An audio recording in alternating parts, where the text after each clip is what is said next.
I'm writing a column today. It's a lot about what I've been saying over the many weeks, that the president needs to take action with regard to the domestic terrorism. It continues in the streets of Louisville, Kentucky. The police officers are left unprotected.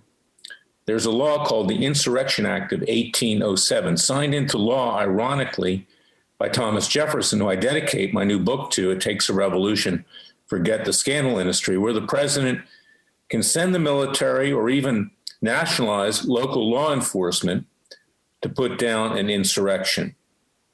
He needs to do that. He needs to do it now. Not just police who have been shot at and killed, but ordinary citizens have also been killed and maimed. Young infants, 1 year old, have been killed. It's not enough to cynically use the current situation to try to get reelected, to create a backlash so the brain-dead Joe Biden and the evil witch Kamala Harris will lose the presidential election.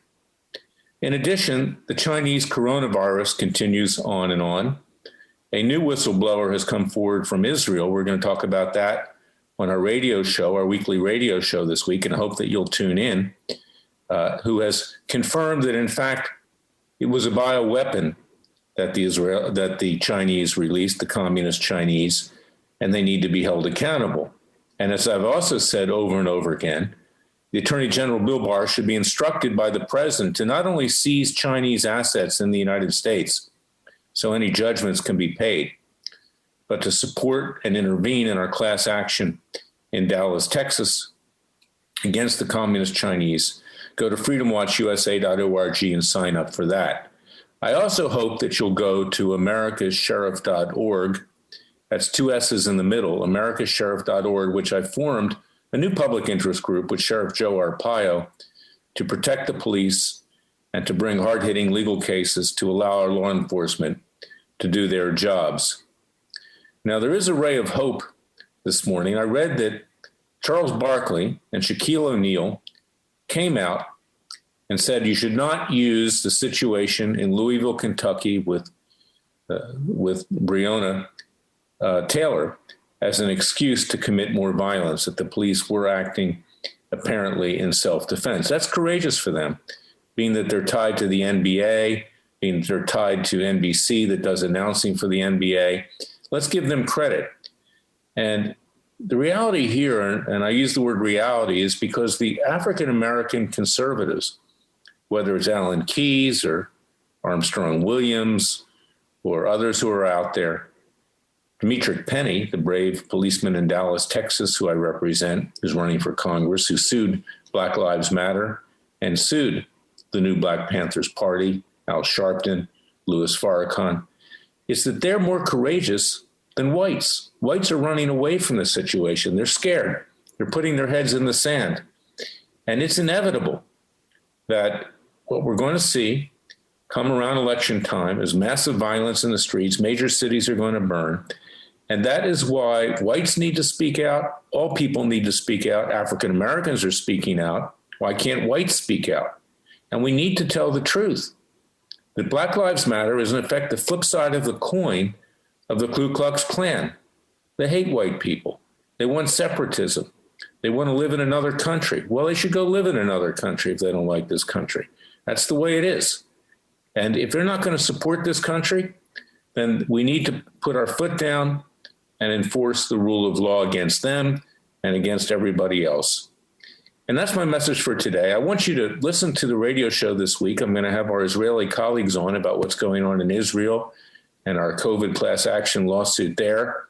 I want you to go to americasheriff.org and sign up to support what we're doing with that new group. I want you to go to freedomwatchusa.org and support and sign up for our class action, see if you qualify against the Communist Chinese and our other hard-hitting cases, or sign up for our Justice League, because we are your Justice Department and you have none other. And that's my message for today. Share this podcast far and wide. I'll be back Monday with another podcast, but listen to the weekly radio show on Radio America. I thank Radio America for allowing me to tell the truth as I see it. And do your part as a citizen. Rise up. Do not depend on President Trump to be reelected. I hope that he will. I say that in my personal capacity. But even if he is, that's only 4 years in office. And frankly, he needs to be more like President Ronald Reagan and take hard-hitting actions right now. He's done a good job in the Middle East. He's trying to create peace. He's done a lot of other good things. But the way he's handling the coronavirus and the domestic terrorism is not the way to do it. He needs to step it up, man up, get to the plate, and join Freedom Watch and americasheriff.org in protecting the American people. God bless you. God bless your family. Also, go to Amazon.com and all major booksellers online and pre-order my new book, It Takes a Revolution, Forget the Scandal Industry. It doesn't say just vote for President Trump. It has concrete ideas on how we can save the nation as it's sinking faster than the Titanic. And also go to WND.com and freedomwatchusa.org and americasheriff.org and read my column tonight on worldnetdaily.com. It talks about these issues. God bless you. God bless your family. God save America and stay safe. Thank you for listening to me. Today, answers matter more than ever before. That's why IBM is helping businesses manage customer questions with Watson Assistant. It's conversational AI designed to work for any industry. Let's put smart to work. Visit IBM.com/Watson Assistant.